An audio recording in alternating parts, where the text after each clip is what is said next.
तो मूवी के स्टार्ट में हमें कई हज़ार साल पहले डायनासोर का दौर दिखाया जाता है, जहां कुछ क्रिएचर समुद्र के किनारे एक बड़े जीव को खा रहे होते हैं कि तभी वहां जंगल से एक बहुत बड़ा टीरेक्स आ जाता है जो कि इन छोटे क्रिएचर्स को खाने की कोशिश करता है। जिसे अपनी तरफ आता देख ये क्रिएचर्स घबरा कर पानी के अंदर चले जाते हैं और ये टीरेक्स भी इनका पीछा करता है। लेकिन पानी में जाते ही ये छोटे क्रिएचर्स किसी चीज़ को देखकर घबरा जाते हैं और पानी से निकलकर वापस जंगल की तरफ भागते हैं। तभी बाहर खड़ा टीरेक्स इन सबको देखकर ये सोचने लग जाता है कि ये समंदर से क्यों बाहर निकल आए कि तभी इसके पीछे से एक बहुत बड़ी मेगालोडॉन निकलती है और इस टीरेक्स को चबा कर खा जाती है। ये शार्क इतनी बड़ी थी कि ये कई हज़ार लोगों को एक साथ खा सकती थी। इसके बाद हमें प्रेजेंट का दौर दिखाया जाता है, जहां हम जोनस को देखते हैं जो कि एक कार्गो शिप में छुपा हुआ था। फिर हमें पता चलता है कि जोनस यहाँ स्मगलर्स का पीछा करते हुए आया था और इस कार्गो शिप में रेडियो एक्टिव मटीरियल की स्मगलिंग की जा रही थी। लेकिन तभी इस कार्गो शिप पर जोनस को वो स्मगलर्स देख लेते हैं और स्मगलर्स और जोनस के दरमियान एक खतरनाक लड़ाई शुरू हो जाती है। लेकिन इस फाइट के एंड में जोनस इनके खिलाफ सबूत लेकर समुद्र के अंदर कूद जाता है। लेकिन इस समुद्र से जोनस को इसकी टीम एक जहाज के जरिए लेकर वहां से चली जाती है और इस कार्गो शिप के स्मगलर्स को पकड़वा दिया जाता है। इसके बाद हमें वो ऑर्गेनाइजेशन दिखाई जाती है जिनके साथ जोनस मिलकर काम कर रहा था। इस इंस्टीट्यूट के कुछ साइंटिस्ट ने एक ऐसा सूट डेवलप किया था जो कि एक आम आदमी की पावर को 20 गुना से ज़्यादा बढ़ा देता था। इस इंस्टीट्यूट के डायरेक्टर जूमिंग इस सूट को टेस्ट कर रहे थे। लेकिन तभी वहां मेइंग आ जाती है जो कि इस इंस्टीट्यूट के डायरेक्टर जूमिंग को ये याद करवाती है कि आज पार्टी में लेट नहीं होना है। वहीं हमें पता चलता है कि जोनस इस लड़की की बहुत ज़्यादा परवाह करता है। मेइंग एक साइंटिस्ट बनना चाहती थी और ओशन पर रिसर्च करने में मदद करना चाहती थी। जोनस और मेइंग आपस में बात कर रहे होते हैं कि तभी इन्हें पता चलता है कि जूमिंग एक्सपेरिमेंट करने के लिए मैग के सामने समुद्र के अंदर चला गया है। लेकिन जोनस को इसकी ये हरकत बिल्कुल भी पसंद नहीं आती क्योंकि वो जानता था कि मैग कितनी खतरनाक हो सकती है। लेकिन जूमिंग इस खतरे की परवाह ना करते हुए मैग के सामने चला जाता है और टेस्ट के दौरान मैग जूमिंग के बहुत ज़्यादा करीब आ जाती है और जूमिंग पर अटैक कर देती है, जिससे सबको लगता है कि जूमिंग मारा गया है। लेकिन कुछ ही देर में जूमिंग वहाँ से बचकर वापस आ जाता है और वो जोनस से कहता है कि मैग भी बाकी समुद्री जानवरों की तरह ही एक जानवर है जिसे कंट्रोल किया जा सकता है। इसके बाद वो जोनस से कहता है कि वो अपनी टीम को समुद्र की गहराई की रिसर्च करने के लिए भेजेगा ताकि मैग जैसे और भी जानवरों का पता लगाया जा सके। इसके बाद जूमिंग इसी रिसर्च को आगे कंटिन्यू करने के लिए अपने रिसर्च सेंटर में चला जाता है जो कि समुद्र के बीचों बीच होता है और जूमिंग की टीम में जोनस भी था। इसके बाद जोनस और जूमिंग की टीम मिलकर समुद्र की गहराई में चले जाते हैं जहां इन्हें बहुत ज़्यादा मैग्स मिलती हैं। लेकिन तभी जोनस को पता चलता है कि मेइंग भी इसी सबमरीन में छुपकर इनके साथ आ गई है। लेकिन तभी इन सब पर वो मैग अटैक कर देती है जिसने जूमिंग पर अटैक किया था। लेकिन ये उसे देखकर बहुत ज़्यादा हैरान थे क्योंकि ये मैग रिसर्च सेंटर में कैद थी और ये वहाँ से आज़ाद होकर यहाँ कैसे पहुँची थी। इसके बाद जोनस और इसकी टीम इस शार्क से बचने के लिए समुद्र की मज़ीद गहराई में चले जाते हैं और ये शार्क भी इनका पीछा करते हुए वहाँ पहुँच जाती है। लेकिन समुद्र की मज़ीद गहराई में जाने पर यह शार्क इनके पास से गुजर जाती है और इन पर अटैक नहीं करती। और इसके बाद वहाँ एक ऐसी शार्क आती है जो कि अब तक देखी गई तमाम मैग से बहुत ज़्यादा बड़ी थी और ये सारी शार्क आगे अपने इलाके की तरफ चली जाती हैं जहाँ इनका पीछा करते हुए जोनस और इनकी टीम भी चली जाती है। कि तभी वहाँ समुद्र की इतनी गहराई में इन्हें एक स्टेशन दिखाई देता है जहाँ कुछ लोग माइनिंग कर रहे होते हैं, जिन्हें देखकर ये लोग बहुत ज़्यादा चौंक जाते हैं क्योंकि समुद्र की इतनी ज़्यादा गहराई में अभी तक कोई भी नहीं आया था। और इन आदमियों में से एक मोंटस नामी आदमी दिखाया जाता है जो कि इनके स्टेशन के करीब आने पर इन पर हमला कर देता है और इस हमले से समुद्र के अंदर बहुत बड़ा धमाका होता है जिससे बहुत ज़्यादा चट्टानें और पत्थर इन पर गिरने लग जाते हैं और इन पत्थरों के अंदर जोनस और इसकी टीम का सबमरीन भी फंस जाता है। इसके बाद बाहर मौजूद रिसर्च सेंटर में जोनस के फ्रेंड इसकी हेल्प करने के लिए कोशिश करते हैं, लेकिन तभी इन्हें पता चलता है इनकी तमाम शिप्स खराब कर दी गई हैं, जिस पर जोनस समझ जाता है कि अभी इनकी हेल्प करने के लिए कोई भी नहीं आ सकता। इसके बाद वो अपनी टीम से कहता है कि हमें अपने सूट्स पहनकर पैदल उसी स्टेशन की तरफ जाना होगा। इसके बाद वो ऐसा ही करते हैं और सूट पहनकर अपनी सबमरीन से बाहर निकलकर पैदल ही उस स्टेशन की तरफ जाने लग जाते हैं।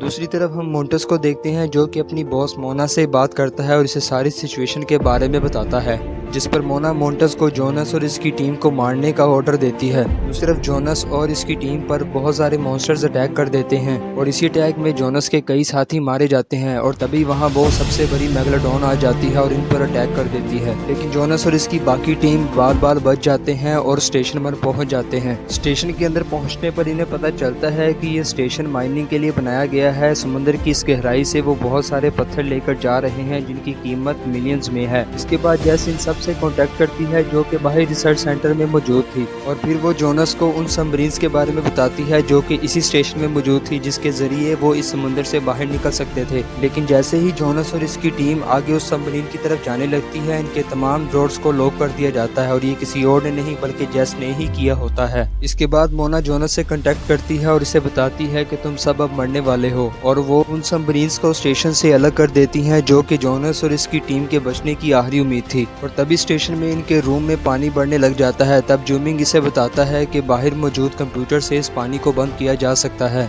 जिस पर जोनस बाहर जाने के लिए तैयार हो जाता है, लेकिन इसमें जोनस की जान भी जा सकती थी। लेकिन जैसे ही जोनस इस रूम से बाहर आता है, मोंटस इस पर अटैक कर देता है। फिर इन दोनों के दरमियान फाइट शुरू हो जाती है, जहां जोनस मार मार कर मोंटस को अधमरा कर देता है और उसके बाद कंप्यूटर की मदद से उस डोर को ओपन कर देता है, जिससे जोनस की टीम उस रूम से बचकर बाहर निकल आती है। वहां से निकलने के बाद जोनस और इसकी टीम को एक सबमरीन मिल जाती है, लेकिन वहां से निकलने के लिए इन्हें मैक का सामना करना पड़ना था। लेकिन तभी जूमिंग वहां प्लान बनाता है कि वो स्टेशन की सारी लाइट्स ऑन कर देंगे, जिससे सारी मैक्स इसी की तरफ अट्रैक्ट होंगी, और सिर्फ इसी तरीके से वो सबमरीन में बैठकर इनसे बचकर निकल सकते थे। इसके बाद जूमिंग ऐसा ही करता है और सारी मैक्स स्टेशन पर अटैक कर देती हैं, और वो सब सबमरीन में बैठकर वहां से जाने लग जाते हैं। लेकिन तभी वहां इनका पीछा करते हुए एक बहुत बड़ा ऑक्टोपस भी समंदर के बाहर आ जाता है। दूसरी तरफ मोंटोस को भी स्टेशन के अंदर होश आ जाती है और वो भी समंदर से बाहर निकल आता है। समंदर के बाहर बेस में मौजूद जोनस के बाकी दोस्तों को पता चल जाता है कि जैसे ही वो गद्दार है। इसके बाद वो अपने आप को एक रूम में लॉक कर लेते हैं। लेकिन तभी वहां जैस और इसके बाकी साथी इनको मारने के लिए आ जाते हैं, जिससे मैक और डीजे फाइट करते हैं और इनको मार कर आगे चले जाते हैं। लेकिन कुछ ही दूर जाकर ये दोनों पकड़े जाते हैं। तभी वहां दूर से जोनस भी ये देख लेता है कि इनके बेस पर किसी ने कब्जा कर लिया है। इसके बाद जोनस अपनी बाकी टीम के साथ मैक और डीजे को बचाने के लिए अपनी ही बेस पर आ जाता है और मेइंग को डैनी के साथ जाकर कहीं छुपने के लिए कहता है। इसके बाद जोनस और जेमिंग मिलकर अपने दोस्त डीजे और मैक को बचा लेते हैं। इसके बाद जैस और इसके बाकी साथी इन सब पर अटैक कर देते हैं, जिनसे बचने के लिए वो छोटी बोट लेकर समुद्र के अंदर चले जाते हैं और इनके पीछे जैस के गुंडे भी चले जाते हैं। लेकिन तभी वहाँ वो 3 मैक्स आ जाती हैं और इन पर अटैक कर देती हैं। इस अटैक में वो गुंडे तो मारे जाते हैं, लेकिन जोनस और इसकी टीम बचकर एक टापू की तरफ चले जाते हैं, जहां जाकर इन्हें पता चलता है कि तीनों मैक्स और एक बहुत बड़ा ऑक्टोपस भी इसी टापू की तरफ आ रहा है, जहां बहुत ज़्यादा लोग एंजॉय कर रहे होते हैं और कुछ ही पल में मारे जाने वाले होते हैं। इससे पहले जोनस और इसकी टीम उस टापू पर पहुंचती, उस टापू पर उन छोटे जीवों का हमला हो जाता है जिन्होंने जोनस और इसकी टीम पर समुद्र की गहराई में अटैक किया था। इसके बाद जैसे ही जोनस उस टापू पर पहुंचता है, वो मेइंग से लाइफगार्ड की सीट पर जाकर छुपने के लिए कहता है और खुद वो ऐसे 3 हथियार बनाता है जिससे वो तीनों मैक्स को मार सके।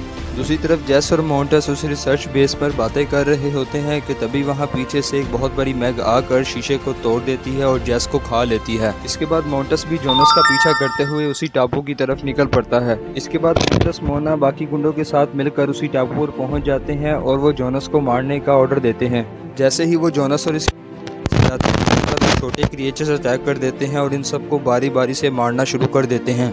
मोना भी इन सबसे बचकर भागने के लिए अपने हेलीकॉप्टर में बैठती है, लेकिन उन्हीं क्रिएचर्स में से एक क्रिएचर इसके हेलीकॉप्टर में भी एंटर हो जाता है और वहीं इसको मार देता है। इसी तरफ जोनस जूमिंग और मैक को वहीं टापू पर छोड़कर खुद अपनी बोट लेकर बाकी मैक्स को मारने के लिए चला जाता है। तभी जूमिंग और मैक को मोना का हेलीकॉप्टर खड़ा मिलता है। वो उसमें बैठकर भागने की कोशिश करते हैं कि तभी उस पर बहुत सारे क्रिएचर्स अटैक कर देते हैं। लेकिन तभी वहीं जूमिंग बहुत बड़ा एक ब्लास्ट करता है, जिससे वो सारे क्रिएचर्स मारे जाते हैं और वो हेलीकॉप्टर लेकर वहां से उड़ जाते हैं। जैसे ही वो टापू की तरफ हेलीकॉप्टर में बैठकर जाते हैं, वो देखते हैं एक बहुत बड़ा ऑक्टोपस उस आइलैंड पर अटैक कर चुका होता है। फिर जूमिंग हेलीकॉप्टर से जंप कर देता है ताकि वो ऑक्टोपस से बाकी लोगों को बचा सके। तभी जोनस दूसरी तरफ वो बॉम्ब लगे वेपन से उस मैग पर अटैक करता है, जिससे वो मैग वहीं मारी जाती है। लेकिन तभी वहाँ मोंटस आ जाता है और जोनस पर बुलेट्स फायर करना शुरू कर देता है। तभी जोनस और मोंटस के दरमियान लड़ाई शुरू हो जाती है, लेकिन जोनस उसको किक करके पानी के अंदर फेंक देता है, जहां से दूसरी बड़ी मैग इसको खा लेती है। दूसरी तरफ टापू पर जूमिंग पर वो ऑक्टोपस अटैक कर देता है और उसे पानी के अंदर ले जाता है, जहां जूमिंग उस ऑक्टोपस के सर में एक बॉम्ब लगाकर वहां ब्लास्ट कर देता है, जिससे वो ऑक्टोपस पूरी तरह नहीं मरता। फिर वो ऑक्टोपस जूमिंग को खाने ही वाला होता है कि तभी वहां दूसरी बड़ी शार्क आकर उस ऑक्टोपस पर अटैक कर देती है और उसको मार देती है। उस ऑक्टोपस को खत्म करने के बाद वही मैग जूमिंग की तरफ आ रही होती है कि तभी जोनस उसे देख लेता है और दूसरी तरफ खुद खड़ा हो जाता है और हेलीकॉप्टर का एक टूटा हुआ पंख लेकर पानी पर मारता है, जिससे वो एक आवाज पैदा करता है, जिससे वो मैग इसकी तरफ आ जाती है। लेकिन जैसे ही वो मैग अपना मुंह खोलती है जोनस को खाने के लिए, जोनस उस हेलीकॉप्टर के पंख को इसके मुंह में घुसा देता है, जिससे वो मैग वहीं मर जाती है। उसके बाद जैसे ही वो सब पानी में चले जाते हैं इस टापू से निकलने के लिए, कि तभी वहाँ तीसरी बड़ी मैग आ जाती है। जैसे वो इन पर अटैक करने वाली होती है, यूमिंग अपने बनाए गए डिवाइस से इसको कंट्रोल करता है और वो मैग वहाँ से चली जाती है। इसके बाद वो पानी से बाहर आ जाते हैं और उन्हें बचाने के लिए एक हेलीकॉप्टर भी आ जाता है। और इसी के साथ ये मूवी यहाँ खत्म हो जाती है। तो आपको ये वीडियो एक्सप्लेनेशन कैसी लगी है मुझे कमेंट सेक्शन में ज़रूर बताएं, और अगर वीडियो अच्छी लगी है तो वीडियो को लाइक करें, चैनल को सब्सक्राइब करें और बेल नोटिफिकेशन आइकन को दबा दें, ताकि ऐसी तमाम नई आने वाली अपडेट्स और वीडियोज़ आप तक सबसे पहले पहुँचती रहें।